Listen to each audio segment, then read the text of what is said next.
사도신경으로 우리의 신앙을 고백하겠습니다. 나는 전능하신 아버지 하나님 천지의 창조주를 믿습니다. 나는 그의 유일하신 아들 우리 주 예수 그리스도를 믿습니다. 그는 성령으로 잉태되어 동정녀 마리아에게서 나시고 본디오 빌라도에게 고난을 받아 십자가에 못 박혀 죽으시고 장사된 지 사흘 만에 죽은 자 가운데서 다시 살아나셨으며 하늘에 오르시어 전능하신 아버지 하나님 우편에 앉아 계시다가 거기로부터 살아있는 자와 죽은 자를 심판으로 오십니다. 나는 성령을 믿으며 거룩한 공교회와 성도의 교제와 죄를 용서받는 것과 몸의 부활과 영생을 믿습니다. 아멘. 우리 찬송가 221장을 다시 부르겠습니다. 221장입니다.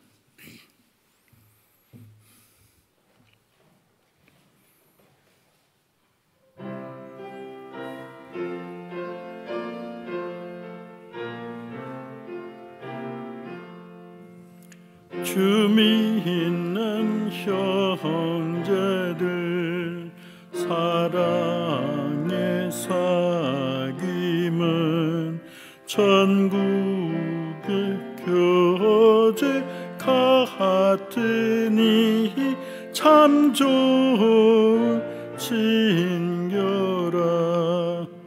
하나님 보라 다 기도 드리니 우리의 믿음 소망이 주 안에 하나라.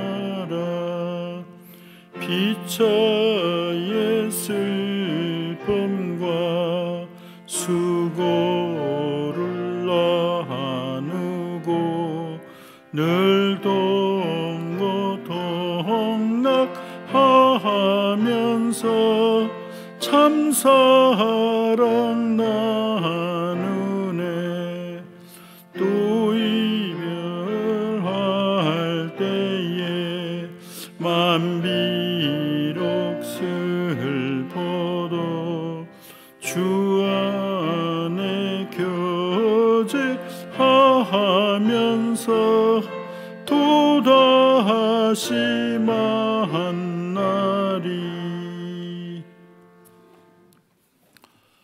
오늘 말씀은 갈라디아서 6장 1절에서 10절 말씀, 저와 여러분이 한 절씩 교도하겠습니다.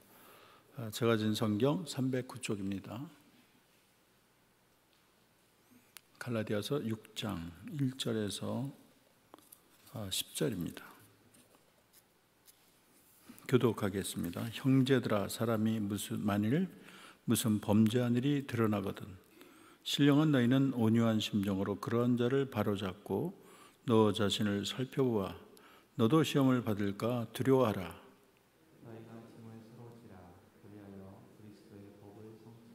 만일 누가 아무것도 되지 못하고 된 줄로 생각하면 스스로 속임이라.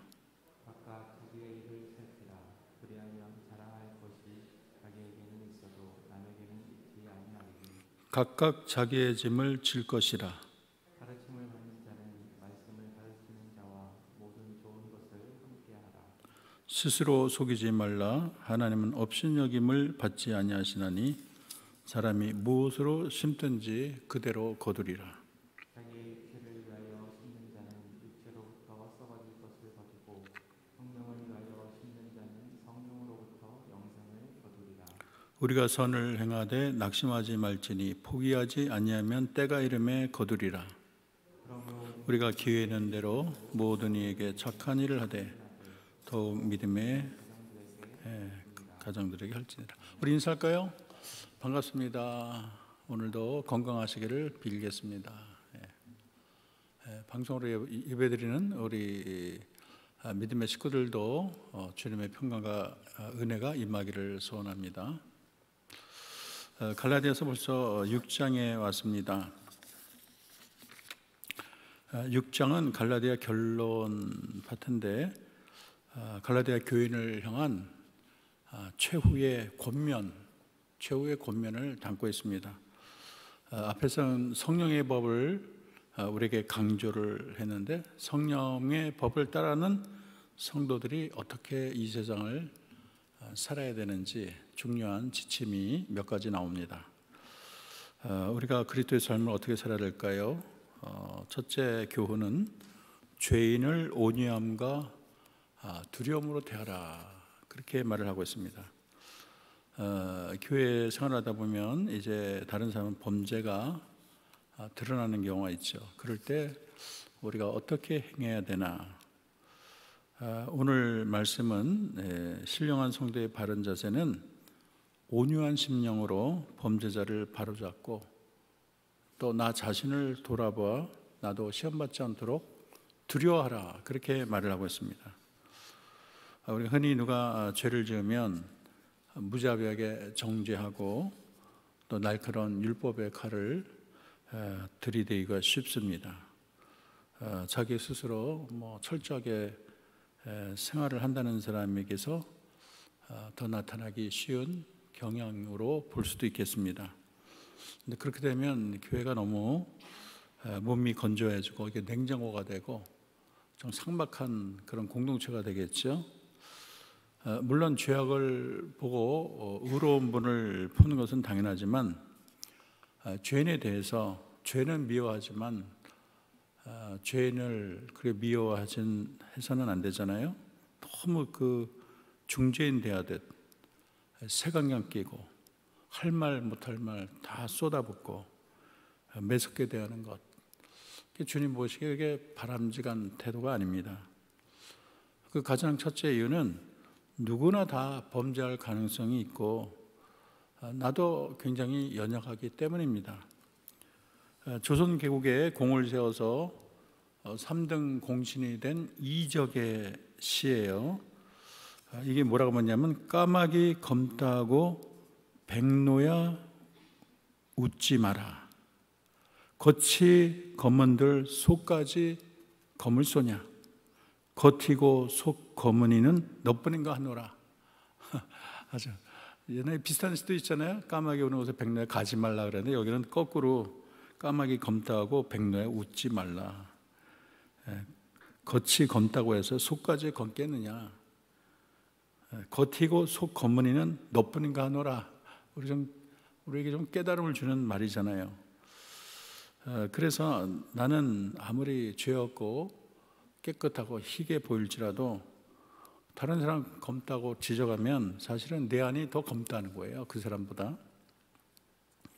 그래서 자기는 속이 시커매면서 겉이 희다고 다른 사람을 정죄하는 것은 또 어떻게 보면 위선으로 볼 수가 있습니다. 자기가 죄가 많은 사람이 타인을 과격하게 대하기가 쉬워요. 이런 가늠한 여인을 놓고 돌들을 다 잡았잖아요. 돌로 쳐 죽이려고. 그들이 그냥 가냐, 율법에 있으니까 또 정당성이 부여됐죠. 그러니까 그냥 아주 매섭고 날카롭고 죽이려고 하는 거죠. 근데 우리 주님이 뭐라 그랬습니까? 죄 없는 자가 먼저 돌로 치라. 그럴 때 아무도 던지지 못하고 돌을 버리고 다 떠났어요. 뭘 말하나요? 인간은 그런 존재입니다. 우리가 드러나진 않았지만 남을 정죄하는 나도 알고 보면 하나님 앞에 정죄받아야 될 철저한 죄인이라는 것입니다. 그런데 너무 다른 사람 죄에 대해서 너무 매섭게 몰아치고 그 사람에 대해서 아주 날카로운 비수 같은 칼을 들이대고 이거는 잘못된 것이고, 오히려 온유한 마음으로 친절하게 그 사람을 회복시키는 것, 그것이 주님이 바라는 것입니다. 그래서 범죄한 사람에게는 온유함으로, 또 자기 자신에 대해서는 냉철함으로, 이게 중요한 표예요. 우리 타산지석이라고 했어요. 다른 사람 잘못을 보고 나도 저렇게 잘못하면 죄짓겠다. 저 사람 나보다 굉장히 그래도 바르게 살려는 사람인데 다윗 저런 사람도 저렇게 죄를 짓나? 지탄할 게 아니라 나도 다윗도 저렇게 죄를 졌는데 나도 충분히 그런 죄를 지을 소질이 많은 자다. 그렇게 배우고 두려움을 가지고 우리가 죄를 멀리해야 되겠습니다. 죄가 또 누룩처럼 퍼질 수 있기 때문에 두려움 없이 방치만 한다면 그 공동체가 아주 위태한 데 빠지겠죠. 두 번째는 짐을 서로 지라고 말을 하고 있습니다. 2절 다시 읽어볼까요? 시작. 너희가 짐을 서로 지라. 그리하면 그리스도의 법을 성취하리라. 근데 여기서 짐은 헬라어로 바로스라는 단어인데 마태복음 11장 28절 수고하고 무거운 짐진 자들아 다 내게로 오라. 그때 짐을 말을 하고 있습니다. 그래서 혼자는 감당할 수 없는 아주 막중한 그런 수고, 그런 짐은 우리가 서로 져줘야 된다는 것이죠. 그것도 뭐 잠깐 그렇게 조금 도와주는 것이 아니고 적극적으로 나누어지고 또 지속적으로 돕는 것이 중요합니다. 왜냐하면 우리가 성령 안에 다 한 몸이잖아요. 또 이것이 그리스도의 사랑의 온전한 표현으로 볼 수가 있겠습니다. 근데 여러분 5절을 보면 약간 다른 말을 해요. 5절 뭐라 되어 있나요? 각각 자기의 짐을 질 것이라 그랬어요. 아니 그럼 짐을 같이 져야 되나 각자 져야 되나 이게 좀 헷갈리잖아요. 그럼 어떻게 보면 2절과 5절은 상충하는 것 같아요. 근데 2절과 5절은 상충하는 게 아니에요. 아주 균형을 이루는 말입니다. 2절과 5절에 쓰인 짐이라는 단어가 우리말로는 똑같이 짐으로 해석되어 있는데 원어인 헬라어를 보면 서로 다른 언어로 되어 있습니다. 아까 말한 것처럼 2절의 짐은 바오스인데 이것은 가혹해서 내가 혼자 감당하기 어려운 짐, 우리 인생의 좌절을 가져다 주는 짐, 혼자 지면 넘어지는 짐, 그런 짐을 얘기하고 있고 5절의 짐은 코르티노 원인데 각자가 충분히 감당할 수 있는 마치 배낭과도 같은 그런 짐을 말을 하고 있습니다. 그래서 감당하기 힘든 짐은 서로 나눠야 져야지만 또 내가 마땅히 져야 될 짐은 이웃에게 떠넘겨서는 안 되겠습니다. 그래서 사랑의 법을 좇는다고 자기가 자기 짐을 지지 않고 또 다른 사람에게 넘기는 것도 그렇게 진정한 사랑은 아닐 것입니다. 그래서 초대교회에 보면 자기 짐을 안 지고 다 이렇게 넘기는 자가 있어요. 또 그런 사람에 대한 경고도 되는 것입니다. 뭐 경제적인 문제, 또 신앙적인 문제 다 포함하는 것이죠. 그래서 자기를 잘 돌아봐서 다른 사람에게 짐을 지지 않도록 노력을 해야 되고, 그리고 또 다른 사람이 너무 큰 짐을 질 때는 내 짐인 양 그것을 들어주는 것이 믿음의 공동체의 바른 자세라고 말을 할 수가 있습니다. 세 번째는 말씀을 전하는 자와 좋은 것을 함께하라. 이 목회자가 참 전하기 어려운 게 이런 구절이죠. 11조이기 또 뭐 이 말씀을 전하 좋은 것과 같게 하라. 근데 또 성경에 있으니까 또 안 전할 수가 없어요. 제가 아는 그 목사님이죠. 여자 목사님 사별을 했어요. 아이 둘을 이제 길렀죠. 근데 이제 보호미를 하면서 이제 공부도 해가 신학 공부도 하면서 신학은 하지 않고 뭐 신학 이런 교회 일은 안 하고요. 그냥 뭐 목회직은 받고 뭐 기도 이렇게 중보기도 그런 일을 하는데 자녀가 이제 사회에 들어가니까 그 엄마가 아이들을 딱 불러놓고 너희 한 달에 20만 원씩 내게 보내라. 너희 여기 하숙하고 또 먹고 사는 거 있지 않냐? 너희들도 감당을 해야 된다. 그때 보면 굉장히 우리 한국인의 정서로는 약간 좀 매정해 보이고 아니 뭐 그럴 수가 있나 그런 생각이 들잖아요. 미국 같은 데는 뭐 그런 거 당연하죠. 학비도 자기가 벌잖아요. 근데 우리나라는 그게 쉽지가 않아요. 근데 어떻게 생각해 보면 이게 좀 그런 교육이 필요하다. 아이들이 그 부모에게 이렇게 자기가 번 것의 일부를 부모님에게 뭐 용돈으로 드린다거나 이런 예의도 효도도 가르칠 필요가 있다 이런 생각이 듭니다. 여러분 오늘 바울이 이 말씀을 가르치는 자와 모든 좋은 것을 함께하라. 이것은 말씀을 가르치는 목회자에 대한 관심과 사랑을 표하는 것입니다. 우리가 이제 잘못하기 쉬운 게 목회자는 우리가 돈 주고 고용한 자다. 그런 사람이 있어요. 제가 옛날 교회 장로님이 아니 그렇게 교회 연조가 오르면 하는 말이 우리들은 이사고 목사는 월급 사장이고 부목사님들은 무슨 사원이고 그런 관을 가지고 있어요. 그분이 물론 이 사회에서 좀 높은 직책에 있었어요. 근데 그 사회적인 개념이 머리에 딱 들어와 있어요. 그거 잘못된 거예요. 목회자를 한 단순한 인간으로 대해서는 안 되고 하나님의 대리자로 또 하나님의 말씀을 맡은 자로 또 성도들을 돌보는 목자로 대하는 것이 중요합니다. 요즘에 목회자가 너무 일부 목회자가 황제처럼 너무 이렇게 절대적으로 떵떵거리면서 사는 것도 문제지만 또 한국의 교회에 보면 목회자가 너무 인색하고 박한 것도 문제예요. 복음이 공짜니까 목사님도 보수 없이 일해야 된다. 그리고 청렴할 때 영성이 살아난다. 어떤 사람 목회장은 물과 이슬로만 먹고 산다. 그런 사람이 있어요. 그리고 자기는 호화 아파트에 아주 비싼 차 굴리면서 여유롭게 살면서 목사님은 끼리 걱정하고 등록금 걱정하고 다 허물어지는 초가집에 살게 한다면 이게 참 주님 볼 때 기쁜 것인가 그런 생각이 듭니다. 목회자들도 자녀가 있고 가정이 있고 또 보면 또 주의 사역을 감당할 때 부수로 생긴 일이 얼마나 많습니까? 또 은퇴 후에도 기나긴 삶을 준비할 필요도 있잖아요. 바울은 오늘 말씀을 통해서 말씀 전하는 자와 좋은 곳을 함께하라 그렇게 말을 했습니다. 고린도전서 9장에 가면 바울은 자신의 사도직을 변하면서 내가 영적인 것을 뿌렸으니 육적인 것을 요구하는 것은 당연하다 그런 논지를 폈어요. 근데 오해가 일어나지 않도록 그 권한을 사용하지 않았다고 말을 하고 있습니다. 고린도전서 9장 7절 9절 제가 읽어드리겠습니다. 누가 자기 비용으로 군 복무를 하겠느냐? 누가 포도를 심고 그 열매를 먹지 않겠느냐?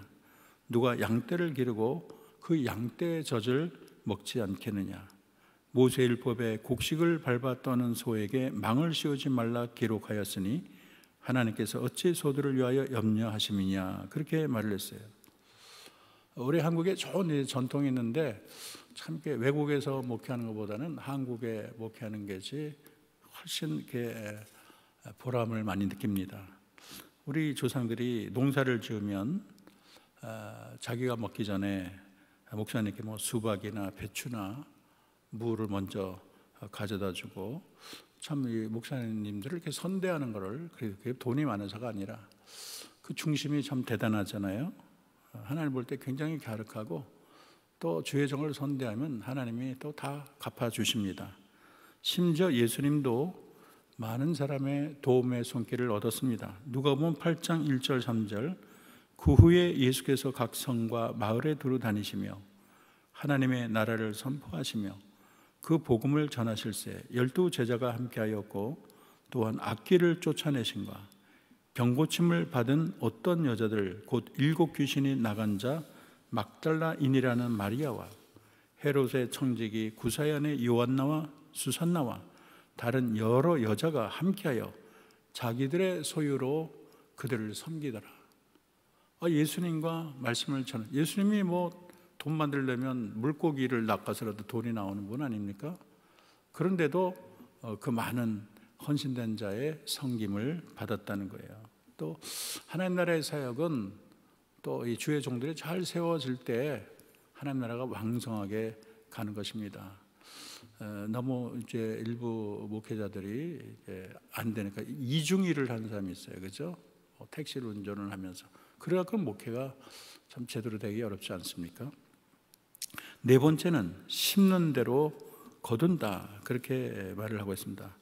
바울은 사람이 무엇을 심든지 심는 대로 거둔다. 우리 인간이 가장 잘하는 원칙이지요. 그것이 하나님의 세우신 질서입니다. 우리가 잘하는 것 중에 콩 심은 데 콩 나고 팥 심은 데 팥 난다. 또 많이 거두면 많이 심으면 많이 거두고 적게 심으면 적게 거둔다. 이게 이 세상의 원리지만 하늘나라 원리예요. 이것이 심판의 원리입니다. 우리 양심에 적혀 있어요. 그래서 우리는 이 세상에서 성령을 위해서 심을 것을 명했습니다. 자신을 속이고 육체를 위하여 심는 자는 썩어질 것을 거둘 수밖에 없다는 것이죠. 반면에 성령을 위하여 심는 자는 성령으로부터 영생을 거둔다고 말을 했습니다. 그렇기 때문에 성도는 선을 행하다가 낙심하지 않습니다. 당장에는 열매가 없는 것 같아도 때가 되면 반드시 거둔다는 것을 소망하기 때문입니다. 9절에 보면 다시 읽어볼까요? 9절 봅시다. 시작. 우리가 선을 행하되 낙심하지 말지니 포기하지 아니하면 때가 이름에 거두리라 그랬어요. 사실 우리가 신앙생활에 가장 어려운 것은 기다림입니다. 열매 맺을 때까지 기다린다는 게 이게 보통 어렵고 힘든 것이 아니에요. 금방 탁탁 되면 좋죠. 기도하면 탁 이루어지고 내가 헌신한 대가가 금방 나타나고 얼마나 좋겠어요. 근데 우리가 믿음 생활을 열심히 하고 순종하고 살았는데 결과가 금방 안 나올 때 마음이 조급해집니다. 그리고 하나님의 그 끝까지 기다리지 못하고 또 중간에 낙심하고 좌절하고 또 본연의 길을 또 잊어버리고 외도하는 경우가 얼마나 많습니까? 우리는 농부의 인내를 배워야 되겠습니다. 천국은 인스턴트 음식 먹는 게 아니에요. 뭐 컵라면 30초 탁 해봐 그런 게 천국이 아니에요. 천국은 농심입니다. 농부의 마음을 가지고 뚝심 있게 가는 거예요. 인내를 가지고 믿음을 가지고 가는 것입니다. 씨를 뿌릴 때 열매 나지 않으면 어쩌지 그런 생각을 하고 씨를 안 뿌리는 농부는 없습니다. 지금 씨를 뿌리지만은 시간이 지나고 때가 되면 반드시 열매가 맺어질 것이다. 사람은 속여도 땅은 정직해. 땅은 뿌린 대로 거둬. 그러면서 그 뙤약볕 밑에서도 당장 무슨 열매가 아니고 조그만 새싹 보여도 묵묵히 농사를 짓지 않습니까? 우리가 마찬가지로 주를 위한 수고와 헌신이 당장에는 눈에 보이는 성과가 별로 없을지라도 하나님이 우리를 위해서 준비하고 있는 하늘의 큰 상급 열매를 우리는 믿음의 눈으로 바라볼 수 있어야 되겠습니다. 어떤 분이 기도 중에 환상 중에 하나님이 핀센트로 모래알을 잡는 걸 보여줬다 그래요. 그만큼 정확하다는 거예요. 하나님은 마치 이 전자저울처럼 0.0001g조차도 정확히 세셔서 상을 주시는 하나님이라는 것을 잊어서는 안 되겠습니다. 그리고 어떤 이는 저런 얘기를 해요. 우리가 옛날에 이제 기와, 요즘은 보기 어려운데 집을 질 때 기와 질 때 아래에서 기와를 한 장씩 싹 올려요. 그러면 기와가 싹 올라가고 탁 내릴 때 탁 받았고 탁탁 놓더라고요. 마찬가지로 하늘나라에서 자기 집을 질 때 우리가 이 땅에서 그 기와나 그 집재를 올린다는 거예요. 내가 헌금을 하거나 내가 누구를 도와주거나 내가 어떻게 봉사를 하거나 전도를 하거나 이것이 다 집재는 재료가 되어서 나중에 여러분 영광의 상급과 집을 상속받는다는 것입니다. 그래서 여러분 하나님이 꼭 갚으세요. 큰 원칙에 공짜는 없다는 거예요. 내가 할 땐 헛수고 같지만 헛수고는 없어요. 하나님이 다 보셔요. 다 보시는 하나님이 다 갚으십니다. 여러분의 행적이 다 책에 기록하고 있어요. 하나님이 천사가 기록하고 있어요. 여러분 밤알 하나를 심으면 그게 나무가 돼가지고 수백알 수천알. 그래서 이 밤나무 몇 그루로 자녀를 교육시켰다 그러잖아요. 그래서 우리가 이 땅에서 주를 위해 수고하게 되면 그것이 수백 배, 수천 배로 하나님이 반드시 갚아주십니다. 당장 보이는 것이 없다고 여러분 낙심하지 말고 인내를 가지고 선을 행해야 되겠습니다. 우리 모두 오늘 갈라디아의 가르침을 마음에 담아서 신실한 주의 백성으로 충직한 주의 일꾼으로 또 하나님의 마음에 꼭 드는 은혜자로 이 땅을 살기를 주의 이름으로 축원합니다. 우리 다 같이 오늘 말씀을 가지고 우리 통성으로 기도하겠습니다. 하나님, 우리가 짐을 서로 지게 하옵소서. 또 각자의 짐은 스스로 잘 지게 하옵소서. 우리 가운데 범죄한 자를 색안경 끼고 날카롭게 정죄하는 그런 마음을 버리고 나도 잘못할 수 있다는 겸함을 가지고 온유함으로 모든 사람을 대하게 하옵소서. 또 심는 대로 거둔다는 주의 말씀을 우리가 마음에 새기고 낙심하지 말고 선을 행하게 하옵소서. 다 같이 통성으로 기도하겠습니다. 하나님, 오늘 말씀을 통해서 우리에게 깨달음 주신 하나님 감사합니다. 형제들아 사람의 웃음 많은 건재한 일이 드러나거든 신령한 너희는 온유한 심령으로 그러한 자를 바로잡고 너 자신을 살펴보아 너도 시험 받을까 두려워하라. 너희가 짐을 서로 지라. 그래야 그리스도의 법을 성취하라. 만일 누가 아무것도 되지 못하고 된 줄로 알거든 스스로 속임이라. 가르침을 받는 자는 말씀을 가르쳐 모든 좋은 것을 같이 하라. 하나님은 스스로 속이지 말라. 하나님은 업신여김을 받지 아니하나니 사람이 무엇으로 심든지 그대로 거두리라. 육체를 위해 심는 자는 육체로부터 썩어질 것을, 성령을 위해 심는 자는 성령부터 영생을, 선을 행하되 낙심하지 말지니 포기하지 아니하면 때가 이름에 거두리라. 이 말씀대로 우리 모두 살게 도와주옵소서.